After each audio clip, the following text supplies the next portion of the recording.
Bom dia, nono ano. Continuando a nossa matéria do teste, página 14, Comércio Global e a Formação dos Blocos Econômicos. Eu não vou ler o texto na íntegra, mas vou lendo trechos e comentando. Com a ampliação das relações comerciais estabelecidas entre os países, a globalização da economia reflete um mundo cada vez mais integrado e articulado por meio de fluxos. É no contexto da globalização, portanto, que surgem os blocos econômicos e outros diversos organismos que estão atrelados à organização e ao funcionamento do comércio mundial. Então, a gente começou falando sobre a mundialização, a globalização, essa integração das relações. Isso envolve relações de pessoas, relações econômicas, comércio, compra, venda de produtos. E dentro desse contexto, que é essa economia mais avançada, mais integrada mundialmente falando, surgem os blocos econômicos. O que vem a ser esses blocos econômicos? Blocos econômicos podem ser compreendidos como conjuntos de países que se unem ou com instituições intergovernamentais que estreitam suas relações comerciais por meio da elaboração de políticas que visam a redução ou a isenção de taxas alfandegárias entre os países membros nos processos de compra e venda de mercadorias. Esses blocos se caracterizam também pela promoção do crescimento mútuo e pela inserção mais competitiva no cenário econômico global. Então, esses blocos, quando a gente fala de blocos econômicos, são países que se juntam para poder um ajudar o outro na sua economia, no seu comércio. Então, ali, uma das características que falou ali, a redução, a isenção de taxas alfandegárias, ou seja, de um país para o outro, a compra e venda de mercadorias fica livre de taxas. Então, os países que participam de um mesmo bloco econômico conseguem fazer negociações de forma mais livre, sem ter que pagar taxas, sem ter que ter autorizações específicas. Então, esses blocos, eles ativam a economia dos países. E a intenção deles é esse desenvolvimento, esse crescimento mútuo. Não é assim, Brasil e Estados Unidos estão num bloco econômico, por exemplo. Os Estados Unidos pensam só no bem dele e o Brasil não quero nem saber. Não, os países que estão dentro de mesmos blocos, esse crescimento é conjunto. Eles tentam se desenvolver, mas também desenvolver a economia e o comércio dos outros países que fazem parte desse bloco. A formação dos blocos econômicos está diretamente relacionada ao período denominado Nova Ordem Mundial. Cabe ressaltar que a formação dos blocos econômicos parece se opor ao próprio processo de globalização, tendo em vista que um de seus objetivos... Desculpa, eu ia espirrar e espirrei. Um de seus objetivos é fortalecer as economias regionais. Então, foi o que eu falei lá em cima, Incentivar todos e ajudar todos nesse desenvolvimento da economia. Cada um na sua região, no lugar onde faz parte, independente da distância. O funcionamento do comércio global está associado também à atuação de instituições globais, que desempenham importantes funções. Então, vamos conhecer algumas instituições globais. Primeiro, OMS, Organização Mundial do Comércio. Organização Mundial do Comércio. As negociações relacionadas ao debate sobre o funcionamento do comércio multilateral, desempenhando um papel de reguladora e financiadora. A instituição trabalha também com implementação e administração, operação de regras e acordos, equilibrando desse modo as relações comerciais entre os países, evitando desvantagens para os países menos influentes na economia globalizada. Então, os países que fazem parte da OMC, Organização Mundial do Comércio, eles têm essa ajuda conjunta, para implementar processos econômicos, ajudar na administração, eles têm regras, eles têm acordos, tudo isso para equilibrar as relações de comércio, para não fazer com que países menos influentes sejam prejudicados. Os países pertencentes a esse grupo, tá bom? Lá em cima estava falando que por meio de um acordo assinado, eles têm mais de 120 países participantes. Depois, FMI. O FMI representa uma importante organização vinculada à Organização das Nações Unidas, que atua no funcionamento do comércio global com o objetivo de garantir estabilidade do capitalismo financeiro. Ele funciona como uma espécie de agência e trabalha com a realização de empréstimos aos países para evitar possíveis crises que possam afetar a economia globalizada. Então, ele tem esse vou colocar entre aspas, poder, né, de realizar empréstimos a alguns países para evitar que entrem em crise. Esses países eles têm acesso ao FMI. O FMI vai trabalhar como se fosse uma agência financiadora, né, para evitar prejuízos que possam afetar a economia global. Banco Mundial. O Banco Mundial desempenha um papel importante na economia global.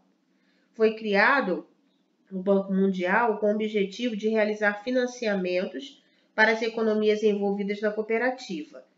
Ele é a principal instituição global que promove esse tipo de trabalho e muitos países recorrem a seus recursos, principalmente os países menos desenvolvidos.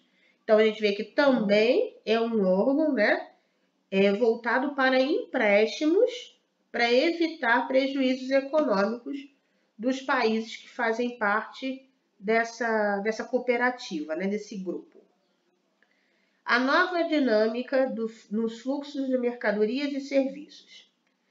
A sociedade globalizada está mais articulada do que qualquer outro período da história. Isso a gente já viu lá atrás, né? Essa articulação, essa rede de influências, né, de contato, tudo está mais próximo, tudo está mais fácil de ser feito, comprado, conversado. Né? Nós conversamos sobre isso na unidade anterior. Desse modo, a dinâmica dos fluxos de mercadorias e serviços ganhou uma nova dimensão pós-Segunda Guerra Mundial, durante a Terceira Revolução Industrial. Nesse período, surge o ciberespaço, no qual grande parte das relações econômicas passam a ocorrer, que é esse espaço via internet, né? Com trocas de informações sem necessariamente estar presente fisicamente no lugar de compra, de venda, de negociação. Então, esse cyberespaço, né, esse espaço virtual, né, que interliga essas relações. O comércio eletrônico e a oferta de serviços online tem aumentado em todo o mundo. Em toda a América Latina, o Brasil é um dos países que mais se destaca na realização do comércio online. Claro que a gente está falando de América Latina, tá? Não pega aí Canadá, não pega Estados Unidos. Porque a gente sabe que os países mais envolvidos, com certeza, essa relação online, né? Ela flui com muito mais facilidade e em números muito maiores do que o Brasil aqui na América Latina. Na nova dinâmica de fluxos de mercadorias, a economia se diversifica pela adesão de boa parte das empresas ao uso de produtos tecnológicos para a realização do comércio eletrônico. Essa adesão é mais presente nos países desenvolvidos, que concentram as maiores empresas do ramo da tecnologia, como Estados Unidos, Europa e Japão. Foi o que eu falei ali atrás, né? Claro que existem os países muito mais desenvolvidos que vão ter maior fluxo, né, nessa economia, nessa comercialização virtual. Tipologias e principais blocos econômicos. Considerando, portanto, os diferentes estágios no grau de integração entre os países membros de um mesmo bloco econômico, temos os seguintes níveis e as seguintes características. Primeiro, zona de livre comércio. Estágio inicial do processo de integração de um bloco econômico. A zona de livre comércio é caracterizada pela livre circulação de bens e serviços. Isso significa que a relação de compra e venda de produtos e bens, além da oferta de serviços entre países membros, é facilitada e liberada sem que haja qualquer tipo de impedimento. Então, para os países que fazem parte de uma zona de livre comércio, eles podem comercializar entre eles livremente, como eu falei assim, sem qualquer tipo de impedimento. Então, é feito um acordo, né, um tratado, onde eles têm essa liberdade de comercializar entre eles sem necessidade de taxas alfandegárias, autorizações, né, e negociações. Já foi feito, já foi acordado, então eles têm, o próprio nome já diz, né, zona de livre comércio, então eles têm liberdade para comercializar. Exemplos dessas zonas de livre comércio, nós temos o NAFTA e a PEC. NAFTA é uma aliança comercial estabelecida entre Estados Unidos da América, Canadá e México. Então, esse pega somente os países da América do Norte. Temos a USMCA, que significa Acordo Estados Unidos, México, Canadá. Esse acordo surgiu por meio de interesses bilaterais entre os Estados Unidos e México, assumindo uma nova versão do NAFTA, que reflete a intensificação das relações comerciais entre os países por meio da redução de barreiras econômicas. Então, o NAFTA foi criado, vamos colocar assim, ele evoluiu para esse acordo Estados Unidos, México, Canadá. Depois nós temos a APEC. O bloco é uma importante zona de livre comércio e, por ser formado por 21 países, incluindo algumas das maiores economias do mundo, tem uma presença forte e competitiva no mercado global.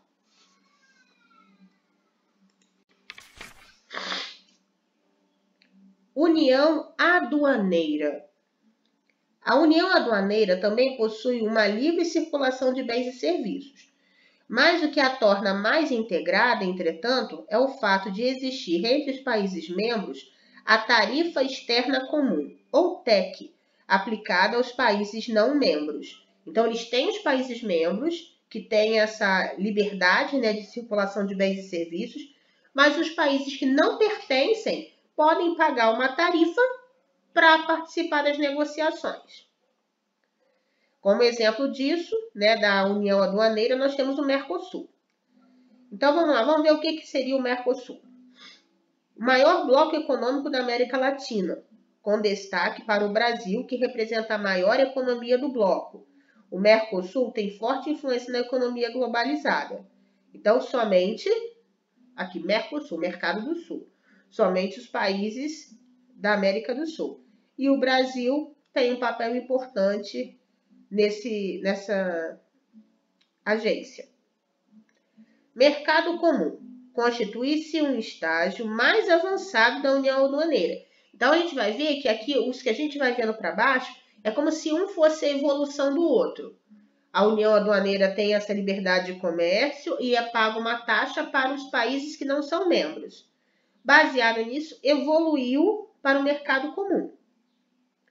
No caso, além de abolir as barreiras comerciais entre os países membros e de acordar uma tarifa externa comum para os países fora do bloco, que a União Aduaneira já faz, ocorre a livre circulação de pessoas, representando uma maior integração no bloco e uma consequente harmonização nas legislações trabalhistas e fiscais.